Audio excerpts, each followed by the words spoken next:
क्रिश की रिलीज से पहले हर कोई हैरान था।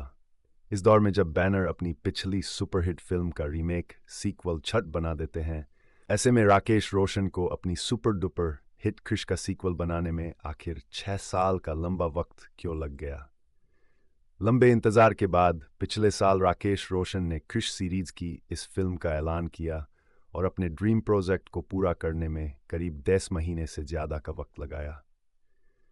फिल्म के प्रोड्यूसर राकेश रोशन कहते हैं कि क्रिश की कहानी की शुरुआत कोई मिल गया से हुई, उसी कहानी को क्रिश में आगे बढ़ाया गया। अब वही कहानी इस फिल्म में आगे बढ़ती है। ऐसे में यह सीरीज की तीसरी फिल्म है।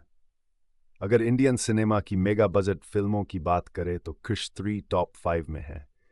किंग खान की चेन्नई एक्सप्रेस से कहीं ज़्यादा बजट क्रिश 3 का है। करीब 90 करोड़ में बनी इस फिल्म के बजट का ज़्यादा हिस्सा लेटेस्ट तकनीक, बेहतरीन कंप्यूटर ग्राफिक्स पर खर्च हुआ। गजब तकनीक, बेहतरीन स्पेशल इफेक्ट और हवा में उड़ते काल के एक्शन सीन्स सभी को पसंद आएंगे। कहानी, पिछली फिल्म में आपने देखा सिद्धांत आर्या को हराकर क्रिश अपने पापा रोहित मेहरा ऋतिक रोशन को उसकी कैद से छुड़ाकर घर ले जाता है। इस फिल्म की कहानी यहीं से शुरू होती है।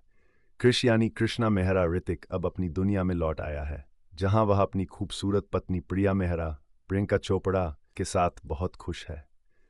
रोहित भी अब अपने बेटे बहू के साथ रहकर अपने प्रयोग जारी रखे हुए है। प्रिया एक न्यूज़ चैनल में एंकर है और कृष्णा किसी नौकरी पर टिक ही नहीं पाता। क्रिश हर उस जगह मौजूद हो जाता है जहां किसी मुसीबत में फंसे इंसान को उसकी ज़रूरत है, भले ही इसके लिए उसे नौकरी से ही गायब ही क्यों न होना पड़े। यही वजह है कि हर नौकरी पर वह चंद दिन ही टिक पाता है। प्रिया को क्रिश की असलियत मालूम है, यही वजह है कि उसके हर कदम पर उसका साथ देती है। दूसरी ओर काल दुनिया से इंसानों को खत्म करने की नापाक साजिश रच रहा है। काल ने अपने डीएनए और जानवरों के डीएनए से ऐसे अमानव बनाए हैं जो उसकी तरह सोचते हैं और उसके इशारों पर चलते हैं। इन्हीं में काया कंगना भी शामिल है, जो काल से मिली शक्तियों के चलते पल भर में अपना रूप बदल सकती है। काल दुनिया को तबाह करने के लिए एक ऐसा वायरस तैयार करता है जो इंसानों को मिटाने के मकसद से तैयार करवाया गया है। काल के बनाए अमानव इस वायरस को मुंबई में फैलाते हैं, जहां रोहित मेहरा और क्रिश इस वायरस की तोड़ खोजने में कामयाब होते हैं। काल के इशारे पर काम करने वाली काया और उसके बनाए अमानव रोहित मेहरा और क्रिश को मारने मुंबई पहुंच जाते हैं। कोई मिल गया क्रिश के बाद सीरीज की तीसरी फिल्म भी ऋतिक रोशन के इर्द गिर्द घूमती है। ऋतिक पर फिल्माए एक्शन सीन्स लाजवाब हैं। कई सीन आपको स्पाइडरमैन के कुछ एक्शन सीन की याद दिलाते हैं। इन एक्शन सीन्स में ऋतिक की मेहनत साफ नजर आती है। प्रिया के किरदार में प्रियंका चोपड़ा अपने किरदार में बसफिट हैं। कायाबनी कंगना और काल के किरदार में विवेक की गजब एक्टिंग इस फिल्म की नंबर 1 यूएसपी है। हॉल से निकलने के बाद कालुक और उसकी डायलॉग डिलीवरी याद रहती है।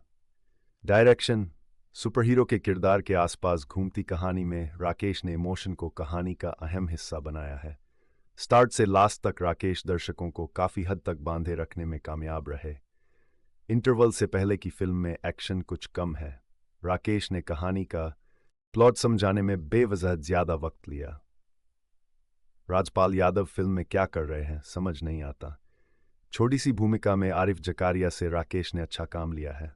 संगीत, अगर इस सीरीज की पिछली फिल्मों के संगीत के साथ इस फिल्म के संगीत की तुलना की जाए तो यकीनन इस बार राजेश रोशन पहले जैसा जादू नहीं बिखेर पाए। सलीम सुलेमान का बैकग्राउंड संगीत माहौल पर 60% फिट है। रघुपति राघव राजा राम और कंगना ऋतिक पर शूट एक गाने का फिल्मांकन बेहतरीन बन पड़ा है। क्यों देखें?